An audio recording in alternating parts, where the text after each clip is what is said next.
키우던 개가 죽은 뒤 마음 한구석이 뻥 뚫린 듯한 느낌. 개를 키워본 사람이라면 이런 기분 많이들 이해하신다고 하죠. 그런데 정도가 지나쳐서 슬픔과 상실감에 일상생활을 제대로 못하는 건 물론 자살을 택하는 사람도 있다고 합니다. 애견의 죽음으로 고통받는 사람들, 민동기 기자가 취재했습니다. 지난 2월 부산 남구의 한 원룸. 20대 여성 김모 씨가 싸늘한 시신으로 발견됐습니다. 화장실에서 쪼그리고 앉은 채 발견된 김 씨의 옆에는 타버린 착화탄이 놓여 있었습니다. 그리고 그녀는 죽은 애견을 가슴에 꼭 끌어안고 있었습니다. 14년을 키운 강아지의 죽음. 김 씨의 유서에는 애견과 함께 화장해달라는 내용이 담겨 있었습니다. 오랫동안 키워서 정이 든 강아지가 죽음으로 인해서 그 상실감을 견디지 못하고 꽃다운 나이에 자살한 것이 아닌가 생각이 됩니다. 애견 상실 증후군. 키우던 개가 죽고 난 뒤 겪는 일종의 우울증입니다. 국내 애견 인구가 2000년 200만 명에서 지난해 말 1000만 명대로 급증하면서 이 병을 앓는 사람도 함께 늘어나고 있습니다.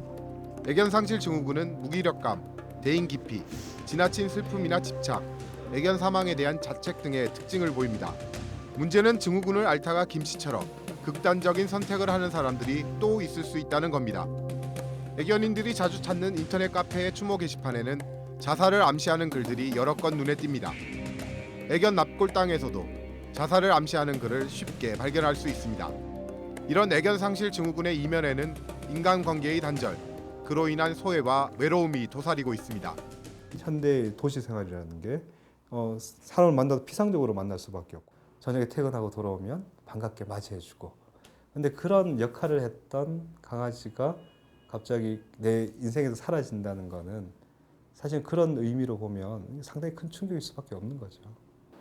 자살한 김 씨는 애견에 지나치게 집착하는 것을 못마땅하게 여긴 가족들과의 갈등으로 집을 나와 혼자 생활해 왔습니다.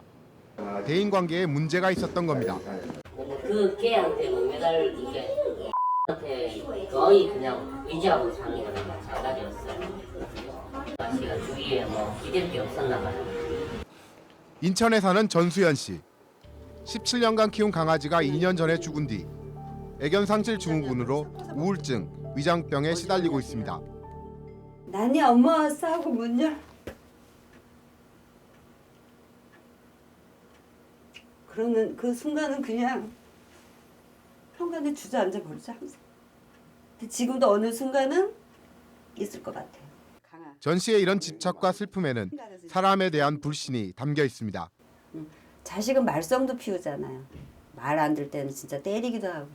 근데 얘네들은 정말 우리한테 기쁨밖에는 주는 게 없어요. 슬픔도 없고 괴롭게 하는 것도 없고 힘들게 하는 것도 없고.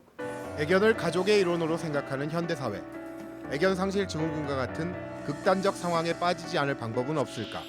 인간 나이로 환산하면 몇 살이지 하는 질문을 때때로 던져보는 게 도움이 돼요.